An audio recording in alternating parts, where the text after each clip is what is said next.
नमस्कार. मी प्रतिभा चंद्रन. नवराष्ट्रच्या सत्ताकारण या कार्यक्रमाला आपण जो भरभरून प्रतिसाद देत आहे त्याबद्दल सर्वप्रथम आपल्या सर्व दर्शकांचे आभार. आमचा कालचा व्हिडिओ 10,000 पेक्षा जास्त लोकांनी केवळ काही तासातच पाहिला. सत्ताकारण या आमच्या शृंखलेमध्ये विशेष जो कार्यक्रम आहे त्यामध्ये आज आपण चर्चा करणार आहोत महाराष्ट्रातल्या राजकीय घराण्यातल्या काका आणि पुतण्यांच्या संघर्षाची. सुरुवात करतोय बारामती, शरद पवार आणि अजित पवार यांच्यापासून. आणि या विषयावर चर्चा करण्यासाठी आपल्या सोबत आहे, म्हणजे माझ्या सोबत या शोवर आहेत आज आमचं नवराष्ट्रचे जे सगळं संपादकीय मंडळ आहे त्यातले सगळे वरिष्ठ सहकारी संपादक नरेंद्र कोठेकरजी नमस्कार, अनिकेत जोशी सर नमस्कार, आणि विशाल राजेजी. या तिघांचंही मनःपूर्वक स्वागत. यांना तुम्ही या कार्यक्रमात यापूर्वीही ऐकलेले आहेत. पहिला प्रश्न कोठेकर सर तुम्हाला विचारेन मी की अजितदादांची परिस्थिती म्हणजे श्रीनिवास पवार त्यांचे जे भाऊ आहेत त्यांचं ज्या पद्धतीचं वक्तव्य आलं त्यानंतर कुठेतरी परिवारामध्ये म्हणजे पवार कुटुंबियांमध्ये अजितदादा एकाकी पडलेत का? ते काकांनी त्यांच्या भोवती जे तयार केलेलं चक्रव्यूह आहे त्यात अडकलेत का? अशी परिस्थिती वाटते आहे का? तुमचं काय म्हणणं? मूळ आतापर्यंत सगळी ही परिस्थिती पाहता तुम्ही जो प्रश्न विचारला त्यामध्ये हे माझं वैयक्तिक मत आहे, पण मला असं वाटतं की हे चक्रव्यूह नाही आहे. बरं, हे कुठे ना कुठं कौटुंबिक जरी कलह आपण त्याला रंग देतोय, हा कौटुंबिक कलह आहे, पण हा कौटुंबिक कलह नसावा. कौटुंबिक कलह आपल्याला वर करणे याच्यासाठी दिसतोय कारण तिकडनं सुनेत्रा पवार थेट सुप्रिया सुळेंच्या विरोधात उभे आहेत आणि त्याच्यामुळे आता कधी नव्हे ते श्रीनिवास पवार अचानक आपल्याला माहिती झाली की अजितदादांचा एक भाऊ आहे आणि तो राजकारणाबद्दल बोलतोय. जसं मागच्या वेळेला त्यांचे शरद पवारांचे 2 नातू अचानक आपल्या सगळ्यांच्या समोर आले होते. नंतर मग अजितदादांनी पार्थला पुढे आणलं.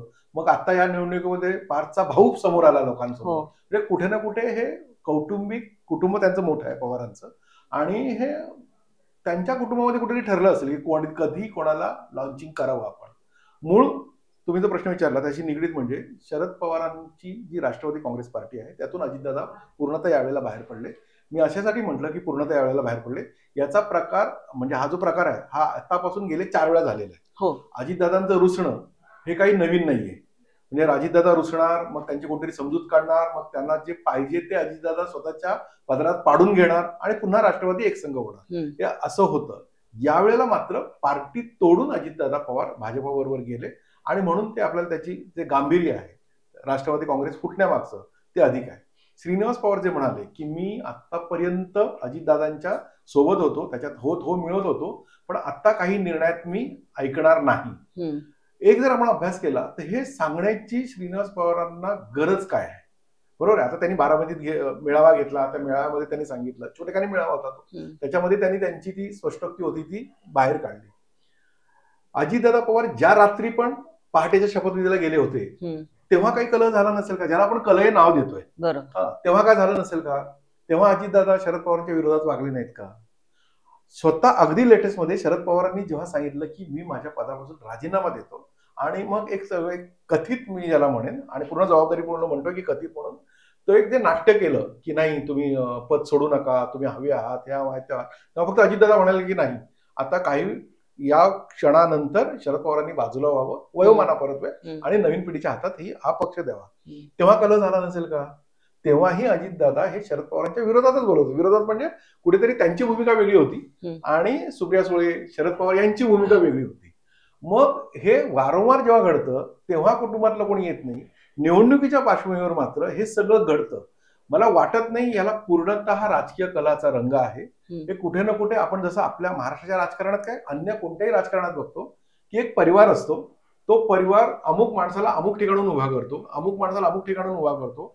सुरुवातीला निवडणूक लढवेपर्यंत त्यांचा आमचा काही संबंध नाही, तो माझ्या मनाविरुद्ध वागतोय. म्हणजे महाराष्ट्रातल्या आणि देशाच्या आपल्या राजकारणातली ही आतापर्यंतची परंपरा झाली आहे की बापा विरुद्ध मुलगा जातो निवडणुकीपुरता मुळात आणि निवडणुकीनंतर ते एकत्र असतात. आपल्याकडे अशी अनेक अजूनही मला एक गोष्ट सांगा, तुम्हाला अजूनही ही लुटुपुटीची लढाई वाटते खरंच? पवार विरुद्ध पवार अंग बघितलं तर म्हणजे हेही त्याला म्हणतील एक अंग तर बघितलं तर ह्याच्यामध्ये ती शक्यता नाकारता येत नाही. कारण आपल्या सारख्या सामान्य माणसांची उमज आणि समज जिथे थांबते तेही मी मान्य करतो, तिथे शरद पवारांची समज आणि मत सुरू होते. त्यामुळे आपण आज जरी किती काही म्हटलं हे कसं असू शकतं, तर परिणामी शरद पवारांच्या राजकारणातल्या आतापर्यंत इतक्या खेळी पाहता मला वाटतंय की याच्यामध्ये काहीतरी त्यांच्या कुठल्या तरी एका छोट्याच्या संमतीने काहीतरी सुरू आहे. काय म्हणाल म्हणजे मी याच्यात बोलू इच्छितो. कोटेकर जे म्हणाले की ते शरद पवार हे महाराष्ट्रातले सर्वात थोर राजकारणी आहेत, अशा प्रकारची मानसिकता असणारे आपले जे बरेच सहकारी आहेत, त्याच्यामध्ये नरेंद्रजींचा मी समावेश करेल. परंतु माझ्या मतानुसार शरद पवारांचं ग्रेटनेस हा अतिशय मर्यादित आहे. म्हणजे राजकारणावरती प्रभाव पाडण्याची त्यांची शक्ती ही जेवढी भासवली जाते किंवा त्याचं जे एक इमेज तयार केलेलं आहे आपल्यासारख्याच काही पत्रकार मित्रांनी, तितकं त्यांचं ते कौशल्य आहे असं मला वाटत नाही, किंवा ते कौशल्य गेल्या काही 10 वर्षात म्हणा कमी झालं असावं. जरी तुम्ही अगदी त्यांचा जुना इतिहास पाहिलात, त्यांनी 3 वेळा आतापर्यंत काँग्रेस पक्ष फोडला. एकदा त्यांनी वसंतदादा पाटलांच्या पाठीत खंजीर खुपसला, पुलोदचा प्रयोग केला. हा, ते देखील एका पत्रकाराचं वाक्य होतं, पण ते चिकटलं त्यांना आणि ते दादाच म्हणाले की शरदनी माझ्या पाठीत खंजीर खुपसला, पण ते छापलं गेलं मोठ्या प्रमाणात आणि त्याचं इथे त्यांना चिकटलं. तो खंजीर अद्याप त्यांच्या पाठीत आहे. त्याच्यानंतर त्या निवडणुकीनंतर सुद्धा जेव्हा जेव्हा शरद पवार हे महाराष्ट्रात निवडणुकांना सामोरे गेले, म्हणजे 87-88ला ते पहिल्यांदा विरोधी पक्षनेता म्हणून निवडणुकीला सामोरे गेले, त्यावेळेस त्यांना 54 जागा मिळाल्या. 85ला ते पुन्हा एकदा त्यांनी तो प्रयोग केला, पुलोदचा प्रयोग, वेगळ्या पद्धतीनं. काही पुलोदचे सहकारी तेव्हा बाहेर पडले, त्यांचे स्वतःचे काही सहकारी पण गेलेले होते, तरी त्यांनी तो केला प्रयोग. त्यातही त्यांना याच रेंजमध्ये 50 ते 60 जागा अशाच मिळाल्या. 99ला त्यांनी पुन्हा एकदा काँग्रेस पक्ष फोडला, एकदा ते मध्ये गेले राजीव गांधींच्या बरोबर, परत बाहेर आले. या वेळेला देखील त्यांना इतक्या मोठ्या प्रमाणात जागा मिळाल्या नाहीत. त्यांची आतापर्यंतची सगळ्यात जास्त आमदारांची संख्या ही 72 आहे, 72 बरोबर, आणि खासदारांची संख्या ही जास्तीत जास्त 9 आहे 48 पैकी. 288 पैकी 71-72 किंवा खरं तर 54 ते 60 या दरम्यान. अशा परिस्थितीमध्ये शरद पवारांनी राजकारणामध्ये एक गाजवला काळ का, पण ते वेगळ्या पक्षांची, वेगळ्या मित्र पक्षांची जुळणी करून किंवा त्यांना बरोबर घेऊन ते स्वतः मुख्यमंत्री पदावर बसण्यात यशस्वी झाले. हे त्यांचं कौशल्य. आता बारामतीमध्ये नेमकं काय घडतंय हा एक पुन्हा अतिशय बारकाईने बघण्याचा विषय आहे. जसं नरेंद्रजी म्हणाले की कदाचित ही शरद पवारांनी रचलेलीच खेळी असेल, शक्यता नाकारता येत नाही, परंतु त्याचा फायदा काय होणार जर त्यांच्या कुटुंबामध्येच 2 उभे तट पडलेले आता आपल्याला दिसत आहेत. तर श्रीनिवास पवार यांचं जे त्यांनी सांगितलं की जेव्हा पहाटेचा शपथविधी झाला त्याआधी जे अजित पवार किंवा त्यानंतर गायब झाले होते ते पवार, श्रीनिवास पवारांच्या जेव्हा जेव्हा अजित दादा नॉट रिचेबल असायचे तेव्हा ते श्रीनिवास पवारांच्या घरी फिरून सापडायचे. आणि आता श्रीनिवास पवारांनी त्यांची साथ सोडली असं आपण दिसत होते. ते जे भाषण आहे ना ते छोट्या याच्यात आहे बरोबर आहे, पण ते काटेवाडी हे त्यांचं जे मूळ गाव पवारांचं घर जिथे आहे किंवा शेत जिथे आहे त्या काटेवाडीत ते हे बोललेत आणि त्या ग्रामस्थांच्या पुढे बोललेले आहेत. त्यातली काही वाक्य फार महत्वाची आहेत. त्याच्यामध्ये मी जे पाहतो की श्रीनिवास पवार असं म्हणाले की अरे आता एवढं वय झालं त्यांचं काकांचं, आता त्यांना आपण का दुःख द्यायचं, म्हणजे हा एक सहानुभूतीचा याचा भाग वगैरे बोलायला लावलंय ना श्रीनिवास पवारला, बोलायला पण लावलंय. दुसरा एक विषय कसा आहे घडून आणतंय की ही खेळी शरद पवार जाणीवपूर्वक घडवून आणतात. हे वाटण्यामागचं एक कारण असं आहे की राजकीय ज्यावेळी वैमनस्य येतं किंवा ज्यावेळी वितुष्ट येतं त्यावेळी ज्या पद्धतीने आपण तुटून पडतो, म्हणजे तुटून पडलेले पाहिलेले आहेत नेते. आता सुप्रिया सुळे असतील किंवा अजित पवार असतील, यांना दोघांना सुद्धा एकमेकांचं जे काही आहे म्हणजे वेगवेगळ्या पार्टनरशिप्स असतील, वेगवेगळे कारखाने असतील, कर्ज असतील, यांचे अनेक व्यवहार असतील, इन्व्हेस्टमेंट्स असतील, जे काही असेल ते सगळंच एकमेकांना माहिती आहे. आणि हे सगळं माहिती असून सुद्धा ते कुठेच बाहेर येत नाही आहे, म्हणजे त्या पद्धतीने ते तुटून पडत नाही आहेत. ते मुद्द्याचीच लढाई लढतात आहे. अजूनपर्यंत तितकंसं ते राजकीय हे झालं नाही, म्हणून एक म्हणजे जशी कोटेकरजींना जशी शंका येते तशी ती महाराष्ट्राला शंका येणं स्वाभाविक आहे. दुसरीकडे एक जर विषय बघितला तर पार्थ पवारला ज्यावेळी शरद पवारांनी म्हटलं की त्या काही फार ठीक आहे. गांभीर्याने घेण्यासारखा होय. तो नाहीये, त्या क्षणापासून अजित पवार दुखावलेले आहेत. कुठलाही बाब म्हणजे शेवटी कसं आहे, राजकीय नेता असला तरी तो माणूस आहे, त्याची पाय मातीचेच आहेत.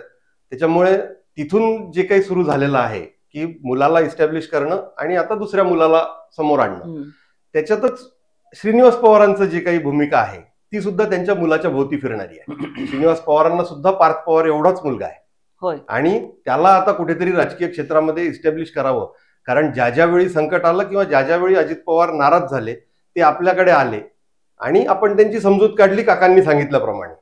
म्हणजेच आपली खूप मोठी भूमिका या राजकारणामध्ये आहे असं वाटू शकतं श्रीनिवास पवारांना पण. आणि त्यामुळे कुठेही पडद्यावर नसताना श्रीनिवास पवारांना हे वाटणं की बाबा माझा मुलगा जो आहे, मला वाटतं युगेंद्र नाव आहे त्याचं, होय, तर त्यांना आपण कुठेतरी आपण इस्टॅब्लिश करावं याच्यासाठी म्हणून हा सगळा कलह आहे असं मला वाटतं.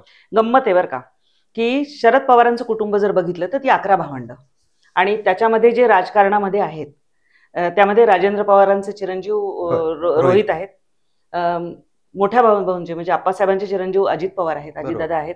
शरद पवारांच्या बद्दल आपण जे बोलतो अनंतरावांचे चिरंजीव लवकर गेले, बरोबर, तर ते आहेत. आणि आपण जर राजकीय ह्या सगळ्या ह्याच्यामध्ये बघितलं तर सुप्रिया सुळे राजकारणात आल्यापासनं सुप्रिया सुळे गमतीचं वाक्य बोलतात त्याच्यामध्ये की नवरा माझा येत नाही प्रचाराला. म्हणजे कुठेतरी सुनेत्राताईंसाठी अजितदादा प्रचार करणार आहेत हे ठासून सांगण्याचा प्रयत्न होतो. सुप्रिया सुळेंची काही वाक्य त्याचा जर आपण एक हे लावलं तर, पण सुप्रिया सुळे हे विसरतात त्यावेळी की त्यांचा नवरा कदाचित येत नसेल प्रचाराला, पण त्यांचा भाऊ आणि त्यांचे वडील हे त्यांचं सगळं इलेक्शनचं कॅम्पेन खंबीरपणे तिथे मॅनेज करत होते. म्हणजे अजितदादा हा फॅक्टर त्यांच्यासाठी महत्वाचा. दुसरं, सुप्रिया सुळेंनी काय केलं की जेव्हा पहाटेचा शपथविधी, ज्याला ते म्हणतात की पहाट नव्हती सकाळ होती असं त्यांचं पुन्हा, तर तो जो शपथविधी झाला त्यावेळी सुप्रिया सुळेंचं पहिलं वाक्य असं होतं की ट्विट तेव्हा आताचं एक्स आहे तेव्हाचं ट्विटर, की split in party split in family.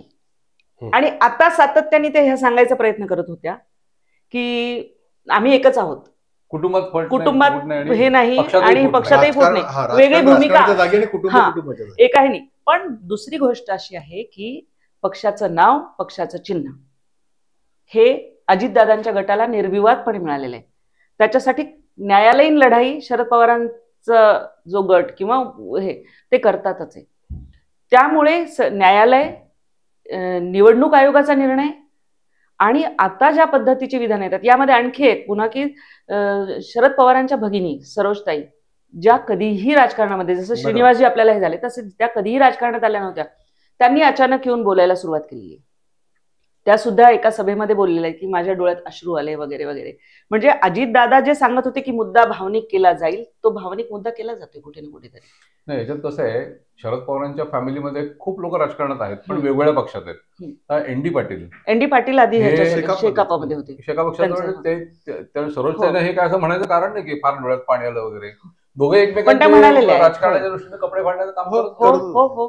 दुसरं, जसं आपण म्हणतो की मोठा भूकंप होतो किंवा एक लाव्हारसाचा हे दिसतो, त्याच्या आधी असे शेकडो छोटे छोटे भूकंप येऊन गेलेले असतात. तसं अजित पवारांची काही मागच्या काळातली वाक्य फार लक्षात घेण्यासारखी आहेत. सुनील तटकरेंनी एक कॉफी टेबल बुक तयार केलं, त्यांच्यावरती कोणीतरी केलं. त्याचा प्रकाशनाचा कार्यक्रम यशवंतराव चव्हाण प्रतिष्ठानमध्ये झाला. त्याला अजित पवार होते, शरद पवार नव्हते आलेले. आणि अजित पवार यांनी तेव्हा असं वाक्य वापरलं की सुनीलजी किती दिवस वरिष्ठांच्या मार्गदर्शनाखाली काम करायचं, आता तुम्ही वरिष्ठ आहात. फार महत्वाचं वाक्य होतं हे. याच पद्धतीची वाक्य त्यांनी अजित पवारांनी अनेकदा वापरलेले आहेत की मी स्वतंत्र आहे, मला आता कोणाच्या तरी छायेत राहायची गरज नाहीये, मला स्वतःलाच आता मोठं व्हायचंय. त्यामुळे ही जी प्रक्रिया सुरू होती, मला असं वाटतं की ती प्रक्रिया पुढे होत आता ह्या पक्षफुटीपर्यंत, आणि त्यातही माझ्यामुळे जर सुप्रिया निवडून येत असेल तर मी दाखवतो आता की ती कशी माझ्यामुळे पडू शकते. आणि अजितदादांनी जेव्हा भुजबळांचा काळ थोडासा प्रगतीचा होता, त्या भुजबळांविरुद्ध पण बंड पुकारलंच होतं ना, तेव्हा ती नाराजी व्यक्त करून पुन्हा ते तसे अज्ञातवासात तेव्हाही गेले होते. आता त्यांना भुजबळांचं महत्व कमी करायचं होतं. त्यांना कुठेतरी पक्षामध्ये वाटलं की आपल्यापेक्षा भुजबळ मोठे होणार का राष्ट्रवादीमध्ये. म्हणजे भुजबळ जेव्हा समता परिषदेचं काम करत होते आणि त्यांची समता परिषद फक्त महाराष्ट्रापुरती मर्यादित न राहता ती जेव्हा देशभर भुजबळांचं नाव व्हायला लागलं तेव्हा अजितदादा परत नाराज झालेच होते. म्हणजे अजितदादांचं नाराज होणं वारंवार आहे. आता मागाशी एक मुद्दा यांनी जसं सांगितला तसा शरद पवार कधी आणि कुठे काय करतील हे मी मागाशी पण म्हटलं. मागच्या निवडणुकीत जर आपण पाहिलं तर काही गरज नसताना त्यांनी भाजपला पाठिंबा जाहीर केला होता 14 मध्ये काही गरज नसताना. म्हणजेच कुठेतरी बिनशर्त पाठिंबा अगदी बिनशर्त पाठिंबा म्हणजे कोणी न मागता की आम्ही तुम्हाला पाठिंबा देतोय. मतमोजणी पूर्ण होण्याच्या पूर्वी वर्चस्व महाराष्ट्र राजकारणात कायम ठेवणं की कुठेतरी शरद पवार म्हणजे त्यांची ती रणनीती असू शकते किंवा एखाद्या माणसाला वाटत असतं की मी बलाढ्य आहे. मग जसं वाक्य वापरलं यांनी की आम्ही काही लोक बलाढ्य त्यांना समजतात. पण आपण शरद पवारांनी आतापर्यंत जे राजकारण केलं राजकारण म्हणून त्याला महाराष्ट्रात नाकारण पण चालणार नाही. ज्या पद्धतीने त्यांनी काही खेळी खेळल्या म्हणजे जो विदेशीचा मुद्दा होऊनच राष्ट्रवादी पूर्ण बाहेर पडली. म्हणजे राष्ट्रवादी बाहेर पडल्यानंतर राज ठाकरेंनी खूप चांगलं एक वाक्य म्हटलेलं की याला काय मी पार्टी म्हणत नाहीये, हा पास झालेल्या मुलांचा एक वर्ग आहे, वेगळा वर्ग आहे. म्हणजे निवडून आले त्या निवडून आलेल्या लोकांनी त्यांनी मोठ बांधली. पण तेव्हा विदेशीचा मुद्दा वाटणाऱ्या शरद पवारांना आता विदेशीचा मुद्दा वाटत नाही का? जेव्हा ते काँग्रेसच्या मांडीला लावून बसतात. ठीक आहे, आता महाराष्ट्राला 2004 मध्येच परत बसलेच होते ताबडतोब सत्तेत बसले. म्हटलं की आता त्यांना पंतप्रधान पदाचे उमेदवार हे असतील का इथपर्यंत चर्चा केली होती ना महाविकास आघाडीची. मग हे शरद पवार नक्की कुठला विचार करत असतात राजकारणातला. पण हा बलाढ्यपणाचा जो मुद्दा आहे ना त्याच्यात जर आपण काँग्रेसपासनं विलग झालेले देशभरातले नेते असं जर बघितलं तर तुलनेने अतिशय वयाने लहान असलेल्या अनुभवाने लहान असलेल्या ममता दिदी काँग्रेसपासून बाहेर पडल्या. स्वबळावर त्यांनी तिसऱ्यांदा सत्ता त्यांच्या राज्यात आणून दाखवली. आपण प्रादेशिक पक्ष म्हणून आपण असे काँग्रेसचे दक्षिणेतले नेते जर बघितले तर त्यांचंही आपल्याला असं दिसतं की काँग्रेसपासून बाजूला झाले आणि त्यांनी YSR त्यांनी स्वतःच्या बळावर सत्ता आणली. शरद पवार स्वतःच्या बळावर आपला पक्ष राज्यामध्ये महाराष्ट्रामध्ये दुसऱ्या क्रमांकावर सुद्धा आणू शकलेले नाहीत. किंबहुना तिसऱ्या किंवा चौथ्या क्रमांकावर ते राहिलेले आहेत. त्याचं कारण म्हणजे शरद पवारांसोबत आलेली जी मंडळी आहे ती एका विभागीय क्षेत्रापुरतीच मर्यादित आहे. म्हणजे आपण जर राष्ट्रवादीचा जोर जर पाहिला तर तो पश्चिम महाराष्ट्रापुरताच आहे. आणि ते तसं असल्यामुळे तुम्हाला शेवटी राजकारण करताना आणि सत्तेत येताना एखादी सत्ता घेताना तुम्हाला संख्या लागते. पश्चिम महाराष्ट्रातली संख्या ही मर्यादित आहे त्यांच्या नेत्यांची. शिवाय ते त्यांची जी नेते मंडळी आहेत ना ही सहकार क्षेत्र जे आपलं आहे मग साखर असेल या सगळ्या सहकार क्षेत्रापुरतच मर्यादित आहे. आणि हे मर्यादित असल्यामुळे त्यांचा पक्ष तसा वाढू शकला नाही. म्हणजे महाराष्ट्रामध्ये विदर्भामध्ये तशी प्रफुल्ल पटेल सोडलं तर राष्ट्रवादीची ताकद नाही. इथे कोकणामध्ये तशी मोठी ताकद नाही. सुनील तटकरे रायगडपुरते मर्यादित आहेत. म्हणजे पक्ष तो वाढायला पाहिजे. म्हणजे तुलनेने मराठवाड्यात तर किंबहुना नाहीच असं नाहीच बरोबर आहे.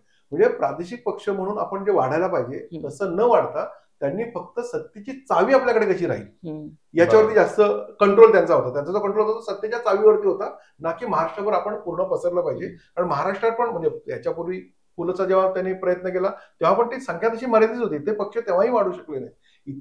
3 वेळा मला वाटतं शरद पवारांनी बंड केले वेगळ्या पक्षांबरोबर. काँग्रेस बरोबर 3 वेळा बंड करून ते पुन्हा परत काँग्रेस बरोबर गेलेले पण ते काँग्रेसला पर्याय ठरू शकले नाही.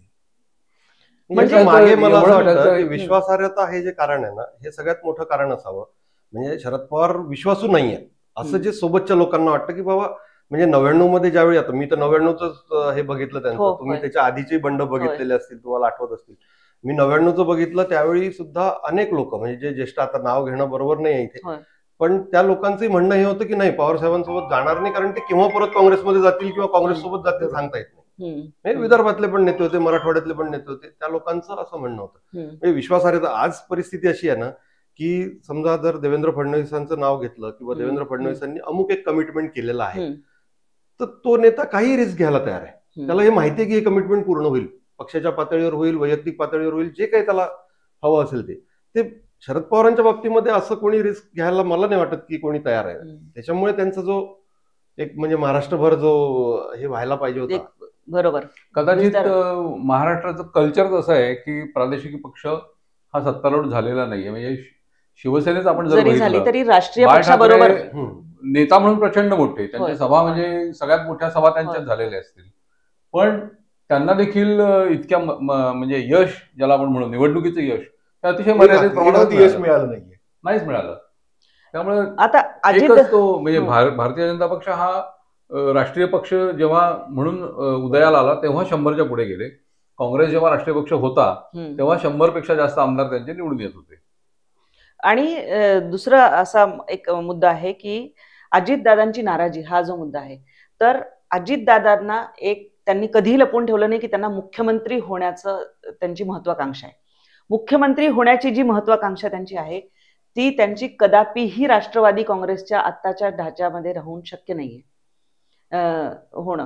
कारण ताकद एका पक्षाची आणि भारतीय जनता पार्टीचा वाढत असलेला प्रभाव, कारण भाजपाची महाराष्ट्रातली स्थिती पूर्वीची आणि आत्ताची बघितली तर 126, 105 आणि बदलणारी आणि हे आहे, म्हणजे भाजपाची ताकद वाढते.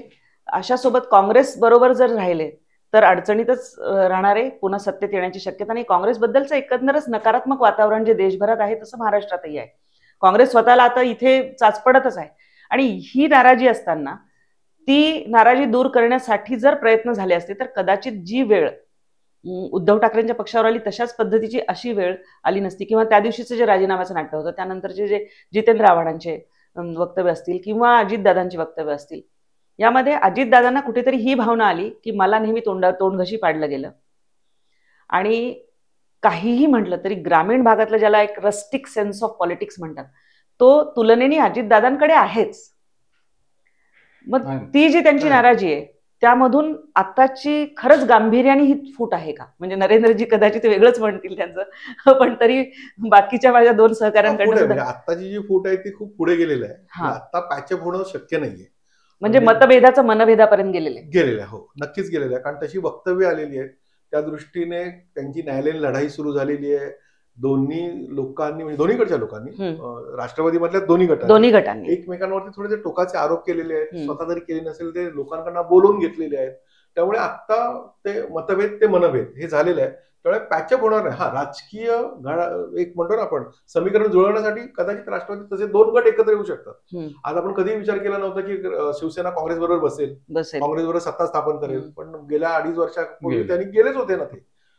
किंवा अगदी त्याच्यापूर्वी पण शिवसेना मुस्लिम लीग बरोबर पण त्यांनी समझोता केला होता ना काही जागांचा. त्यामुळे राजकारणात काही शक्य होऊ शकतं. 2 गट एकत्र येतील पण राष्ट्रवादी एकसंघ होईल असं शक्यता राहिलेली नाही. दुसरी आता गंमत अशी यामध्ये आहे की आपण केवळ बारामती, कारण ह्या दोघांसाठी म्हणजे प्रतिष्ठेची का अस्तित्वाची, याच्यावर आपण चर्चा केलेली आहे की ही प्रतिष्ठाची लढाई आहे का अस्तित्वाची लढाई आहे. तर अस्तित्वाची लढाई दोघांसाठी असं जर म्हणलं तर बारामतीचा गड टिकवण्यासाठी शरद पवारांना आता तिथे थांबावं लागतंय, त्याच्यात लक्ष घालावं लागतंय. अगदी व्यापाऱ्यांच्या संघटनेनी त्यांना जेव्हा सांगितलं की त्यांनी एक बैठक बोलवली होती आणि आता वेळ नाही असं सांगितलेलं होतं. म्हणजे अशा प्रकारची परिस्थिती पवारांबद्दल यापूर्वी कदापिही होणं शक्य नव्हतं, ती झालेली आहे. अजितदादांची पकड बघितली तर आपण जर बारामतीमध्ये गेलो किंवा 2000 पासनं जवळपास मी बारामतीमध्ये सातत्याने गेले 24 वर्ष जाते, तेव्हा सुद्धा बडे साहब का विजन छोटे साहब का ऍक्शन हे आहेच तिथे. आणि जेवढा शरद पवारांना मानतात तेवढाच मानणारा अजितदादांना मानणारा वर्ग आहे. अजितदादांचा संपर्क आहे, काम करण्याची पद्धत आहे आणि त्यांची रोखटोक वागण्याची जी भूमिका आहे ते आवडणारा पण एक वर्ग आहे नक्की. आणि पण त्यावेळी शरद पवार आता काय करतायत तर गड किल्ल्याच्या भोवतीची छोटी छोटी जी ठाणी आहेत, मग विजय शिवतारे असतील किंवा त्यांनी मध्ये जाधवरावांकडे ते जाऊन आले किंवा थोपटेंकडे जाऊन आले. थोपटेंकडे 30 वर्षानंतर गेले.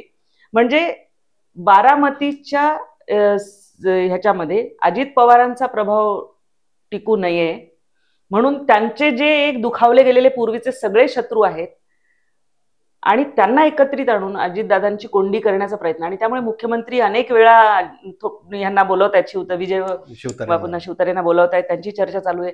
मग ही जी परिस्थिती आहे आता याच्यामध्ये गंमत अशी होणार की दोन्हीही नेते ते बारामतीवर केंद्रित जास्त राहणार असं वाटतं. याचा अर्थच अजितदादांचा परिणाम झाला आहे. एकूण निवडणुकीमध्ये बारामती तसं म्हणतात ना हाय पॉईंटवरचं मतदारसंघ आहे आता. आणि तिकडची निवडणूक म्हणजे ती शरद पवारांसाठी अस्तित्वाची आहे. बारामती आम्ही शरद पवारांकडनं काढली, हे भाजपसाठी अस्तित्वाचं आहे. म्हणजे महत्वाचा फॅक्टर तुम्ही आपल्या ह्या चर्चेमध्ये आलेला नाहीये की बारामतीमध्ये पवार विरुद्ध पवार हे चालू आहे, बरोबर आहे की मतं त्यांची विभागलीच जाणार आहेत.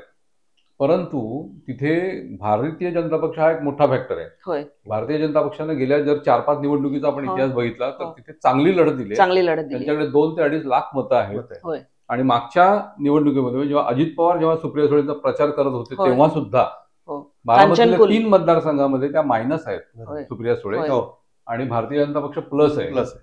त्यामुळे हा जो फॅक्टर आहे, आता आज त्यांच्यावर भाजप आणि त्यांची सगळी ताकद आहे. त्यातले काही नाराज झालेले नक्कीच असतील की आम्ही कशासाठी पवारांचं काम करायचं, पण पक्षासाठी म्हणून काम करणारे देखील मतं असतील आणि तो सगळा फायदा हा अजित पवारांना नक्की मिळणार आहे. नाही, अजित पवारांना फायदा मिळणार म्हणजे आता तिन्ही पक्ष म्हणजे छोटी मोठी का होईना शिवसेनेची ताकद जी काय अजित गटाकडे आहे ती ताकद, भाजपची एक स्वतःची ताकद, असं म्हणून शरद पवार गट वर्सेस ही 3 किंवा 4 माणसं ही सगळी एकत्र येतील. कारण मागच्या निवडणुकीमध्ये आपण जर बघितलं तर भाजपच्या यांनी जर सांगितलं तर भाजपच्या उमेदवारांनी खूप चांगली लढत दिलेली, फार मोठ्या डिफरन्सनी किंवा अगदी आपण ज्याला म्हणतो ना की खूप मोठी लढाई अशी झाली आणि खूप ड्रास्टिक मतदान एका बाजूचं झालं, तसं एकतर्फी मतदान वगैरे तेव्हा झालं नव्हतं. शरद पवारांचा गड असला तरी एकतर्फी मतदान तिकडे नव्हतं.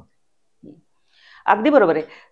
आता ह्याच्यामध्ये अजून एक जी गोष्ट आहे ती म्हणजे भाजपाची ताकद वाढलेली ते आपण म्हणतोय तर निर्मला सीतारामन तिथे आल्या किंवा भाजप आणि मिशन बारामती असं एक जे सुरूच केलं होतं त्याच्यामध्ये त्यांनी जे ग्राउंड लेव्हलला काम केलेलं आहे, केडर लेव्हलला, ते बघण्यासारखं असं आहे की त्यांनी मोदींच्या ज्या योजना होत्या, कल्याणकारी योजना ज्या ज्या मिळाल्यात, तर त्यांनी सगळ्यांकडनं पोस्टकार्ड लिहून घेतले की धन्यवाद मोदीजी.